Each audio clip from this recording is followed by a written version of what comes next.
හයි ඉතිං අනු මං අදත්තාවා චූඩි ව්ලොග් එකක් අරගෙන මේක ගොඩක් කලිප්ස් නං නැහැ මේක මංගේන්නේ අපේ මෙල්බන් වල තිබ්බ ලංකන් ෆෙස් 2025 එක ගැන ඉතිං යද්දි මේ වගේ ඩාන්සකකුත් දැක්කා කොහොම හරි ඉතිං ඒකට ගිහිප එක්ස්පීරියන්ස් එක ඔයගොල්ලොත් එක්ක චූඩි ව්ලොග් එකකින් ෂෙයා කරගන්නවා කියලා හිතුවා ලස්සනට වෙච්ච ව්ලොග් එකක් නෙමෙයි හැබැයි ඉතිං මේ එක්ස්පීරියන්ස් එක මරු යද්දිම බේකරි අයිටම්ස් තියෙන මේ වගේ වෑන් එකක් දැක්කා ඉස්සල්ලා තියෙන කෑම ඔක්කොම බලාගෙන එනවා කියලා හිතලා ඉතින් ඔය වගේ ස්ටෝල්ස් ටික බල මං ඉස්සරහට ගියා ඒ කෑමවල සුවඳ ආවත් ඇති ඔගොල්ලොත් මෙහෙ ඉන්න බලාගෙන ඉන්න කෙනෙක් නම් එතකොට ස්ටුඩන්ට් කෙනෙක් විදිහට ඉන්නවා නම් ආවම තේරෙයි මමත් ලංකාවේදී යන්නේ නෑ මට බත් කාලා එපා වෙලා මං එහෙ ගිහිල්ලා හොඳට බර්ගර්ස් කනවා ආරකයි මේකයි කියලා ආවේ හැබැයි පළවෙනි සති දෙක තුන යද්දිම ඔය කියන කෑම ඔක්කොම එපා වෙනවා ලංකාවේ තමයි හොයන්නේ ඉතින් දැන් මං YouTube වීඩියෝස් බලාගෙනත් කෑම හදනවා එහෙම තමයි නැත්තම් මාමිලා ගෙදර ගියොත් එහෙ ඒ පැත්තේ ගොඩක් ලංකාවේ කඩවල් තියෙනවා. ඉතින් ඒවෙන් කාරි පැක්ස් අරන් යනවා. සිටි එකේ ටිකක් ලංකාවේ කඩවල් මං ඉන්න පැත්තේ නැහැ. ඒක නිසා අර නිතර එහෙම කාරි පැක්ස් එහෙම ගන්න වෙන්නෙත් නැහැ. ඉතින් මේ වගේ තැනකට ගියාම ඒක මරු.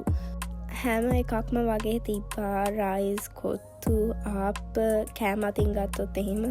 කිරිබත් එහෙම ඉවර වෙලා තිබ්බා අපි යද්දි. ඉතින් ඒවා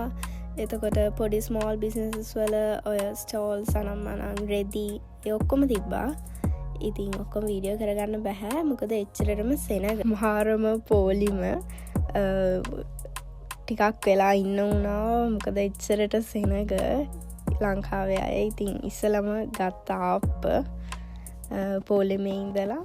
ඊට පස්සේ තමයි මං කොත්තුවක් හොයාගෙන ගියේ ඉන්න මං ගත්ත කොත්තුවත් ඔයගලන්ට පෙන්නන්නම් ඊට පස්සේ කොත්තුව වුණේ $24ක් මං ගත්තේ ලෑම්ප් කොත්තු එක ඉතින් මගේ පාර්ට්මන්ට් එකේ ඉඳලා මිට 500ක් 700ක් වගේ තමයි මෙතනට තිබ්බේ මම වෙනදර යුනියන්නෙත් මෙතන පහු කරගෙන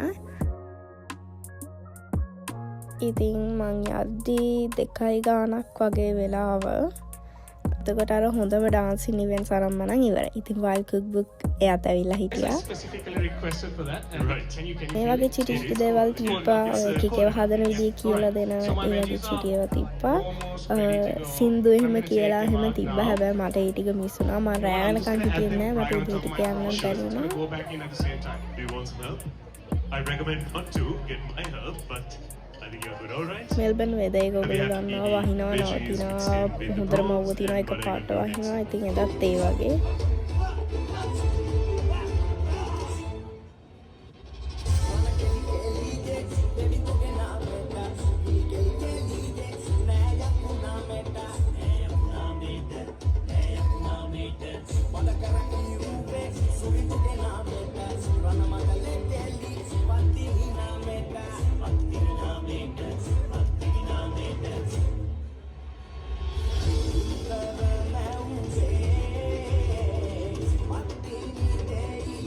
ඔය ටික තමයි කරන්න පුළුවන් වුණේ වැස්සත් එක්ක මොකද මම ලෙඩ වෙලා හිටියේ කලිනුත් ඉතින් ආයෙත් ලෙඩ වෙන්න බැරි නිසා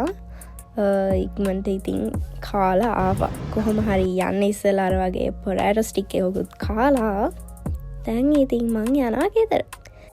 ඊළඟට එන්නේ ලස්සන ව්ලොග් එකක් ඒක ගැන පොඩි හින්ට් එකක් දෙන්නම් ගොඩක් දුරට Black Friday ඔයගොල්ලෝම shopping එකක් යයි ඉතින් බලාගෙන ඉන්න ඊළඟ වීඩියෝ එකෙන් හම්බ වෙනකන් bye bye this is Blush in Melbourne